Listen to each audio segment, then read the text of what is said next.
Sam. Making this quick video for you to talk about this upcoming week and what we have in the sky right now. You see the moon is going to move from Virgo to Sagittarius this week. Virgo, Libra, Scorpio, then Sagittarius. So Monday and Tuesday, the moon is here in Virgo. And it's with Saturn. And you know, this is really very much, it's going to be sort of psychologically a little bit heavy, serious, concentrated. We want to, you know, focus our energy on things that are important. Saturn has been in Virgo since September of 2009, so we've been really having to focus on all the little details, the minute details of our life, and organize things properly. We're feeling pressure to put those details into the right category, and just in general in our life and in our world. So you'll be aware of this Monday and Tuesday, all of the stuff that needs to be done. Try not to feel emotionally overwhelmed by all the details and things like that. And it's a good day to really speak with precision and to communicate with clarity and precision and slow down and things like that. Because the ruler of Virgo, Mercury, is retrograde in Scorpio right now, there is a potential for over-emotional types of speech and communication and getting details confused, especially if you become emotional, and especially if you think someone is like out to get you, or you have some kind of aversion to someone or something. Be careful with that kind of thing. When Mercury's retrograde, especially in a water sign, we tend to get overwhelmed by the details, and especially with Mercury in a water sign, we can't really think so clearly when we become emotional, and then what we say, which is what Mercury is, becomes confused.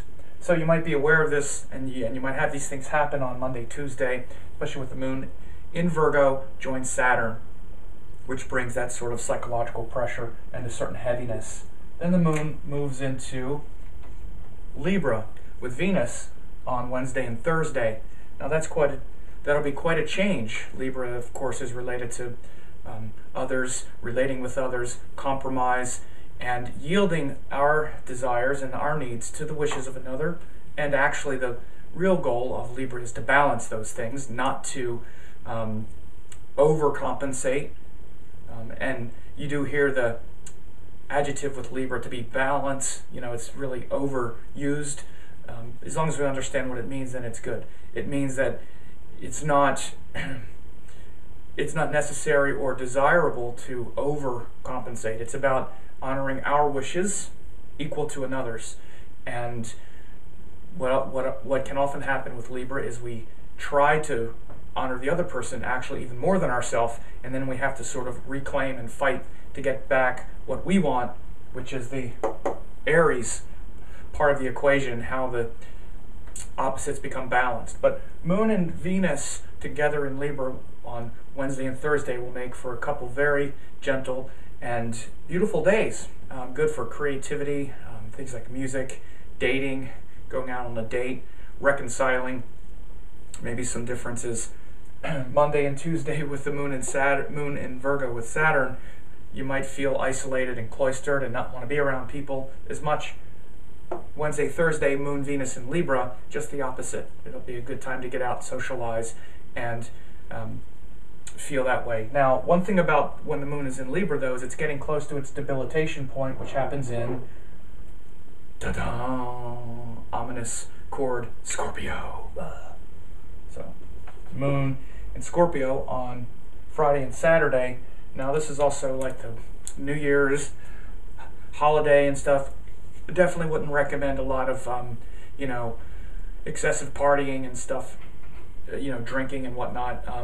You want to be careful with that. The moon's going to be debilitated on Friday and Saturday, which is the New Year's, and it can certainly lead to some, you know, some difficult situations. When the moon is in Scorpio, the emotions become very dramatic, and it's about, you know, we become aware of where we don't feel respected or disrespected, things like that, and we're just very sensitive. It's a water sign, but it's about strengthening our insecurities so we become aware of them when the moon is in Scorpio, and they become sort of restless. It's an emotionally restless sign. water ruled by Mars, which is emotion, restlessness. Very simple keywords go a long way in astrology. So it's also joined retrograde Mercury. So as I said, when I discussed Virgo, Mercury retrograde is about, it's already about the mind sort of working backwards, and the forward functioning nature of Mercury is about speech, because Mercury is about speaking, it's about communicating, and external communication is speaking. Internal communication is things like writing, reflecting, and things that are more introspective. So Mercury retrograde in general is good for those kinds of introspective forms of communication where you reflect on the details. Scorpio especially is actually, Mercury retrograde in Scorpio is good for writing. But of course, when we get around a lot of people, we're not really writing, So you just want to be aware that the function of speech and what you're trying to say and what you communicate and what comes out on these days are going to be a little bit tricky. Now Mercury turns direct, actually. Mercury's going to be moving forward by this time. So let me put this. Mercury will be direct, I think it's Thursday, it's the 29th. So I think it's Thursday Mercury goes direct. Pretty sure. I don't have it off the top of my head. I think it's Thursday. Wait a second, I'll look right now. I believe it was Thursday. This is the 27th. Let me look. I have my thing right in front of me. One day. Okay. By the 30th. So, yeah, so it's on Thursday. Yeah, on Thursday, if not Wednesday night. By Thursday, Mercury will be direct. So, actually, while the moon goes through Libra. So the other thing is Venus changes signs on Saturday. So Venus is changing signs on Saturday. It means Friday and Saturday are days where, especially want to be careful driving, because when Venus changes signs, transportation gets a little funky. So again, drinking and driving and stuff could be, you want to be careful on the New Year, because Venus is changing signs also. Plus, moon in a water sign. Mercury doesn't have very good dignity in water signs. Moon, Mercury together, and the judgment gets a little bit cloudy because Mercury's about all the details and the moon is about blending them all together. So we don't think as clearly when Moon, Mercury join. So for the holiday, Friday and Saturday, with the moon debilitated in Scorpio with Mercury, you want to take it light. You want to take it easy and not get too jacked up and too emotional about things, low key and whatnot. Then the moon goes into Sagittarius on Sunday, and we're getting near this eclipse. We're having an eclipse on the 4th. So the moon is lined up with the eclipse point now, and the moon is getting quite dark. Moves into Sagittarius, which is more hopeful, more inspired and philosophical on Sunday. Sunday will be a good day to really kind of mentally, psychologically sort of plan for the new year. I know that's a big thing to say, but just kind of get geared up and inspired toward what you want to be doing. We have a big eclipse that comes. This is an excellent time. Sunday, Monday, Tuesday next week. The moon's going to be crossing the galactic plane on the eclipse. This very powerful eclipse cycle now. Moon, Mars, Rahu, Saturn. This actually forms a lot of what are called Raja Yogas. These all fall in angles from each other. There's a lot of power right now. And so really orient your intentions with things you want to do, especially as it relates to like making money and making an impact in the world.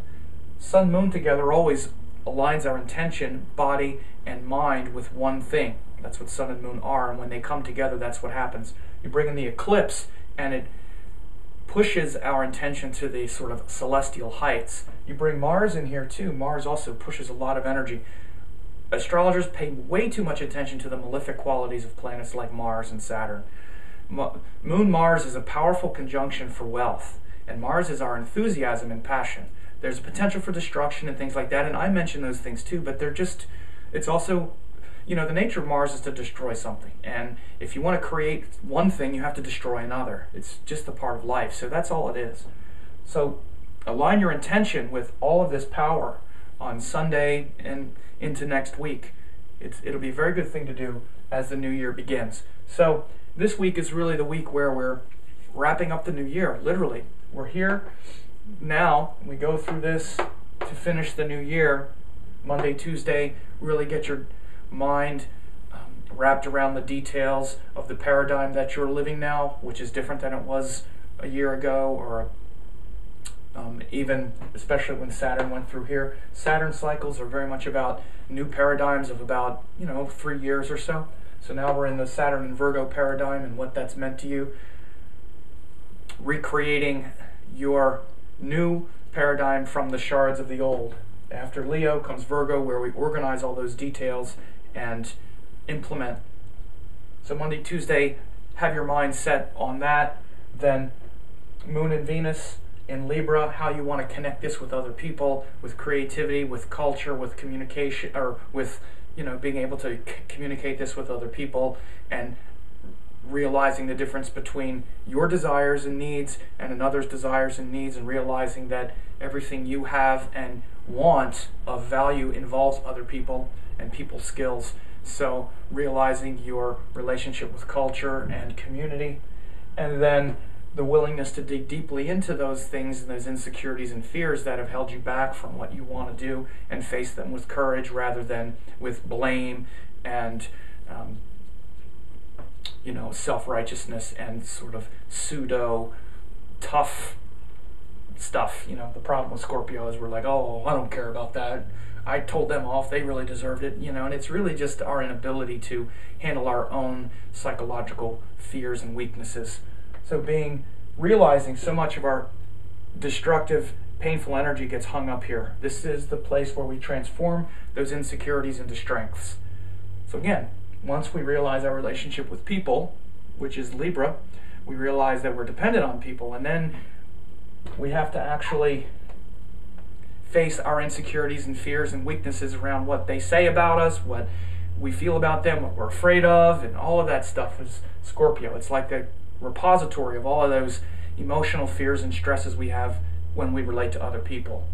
And then after that, dealing with all that, the moon goes into Sagittarius, which is where our deeper philosophies and goals come from. Once we face our darkness, the darkness in our heart, we get an answer, a teaching, a teacher, a philosophy, and that's what Sagittarius is, and that's where the moon goes at the end of the week, joins Saturn, Mars in the North Node, ready for an eclipse, which, again, if you want to play into the old paradigm of eclipse is bad, then that's what it'll be. If you want to look ahead to the new way of seeing things, it's that the eclipses are enormous opportunities for spiritual power to accelerate very quickly, because all body, mind, and soul are lined up in the same plane. They're all aligned with the universe.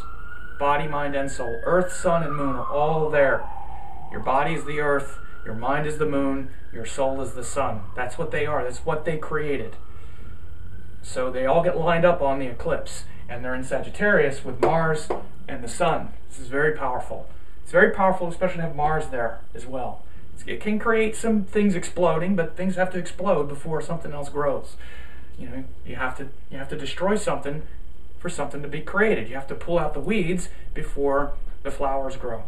So the big transformative eclipse coming up. I'm going to be talking about that in a future video coming up here soon, but just wanted to give you a quick heads up on this week.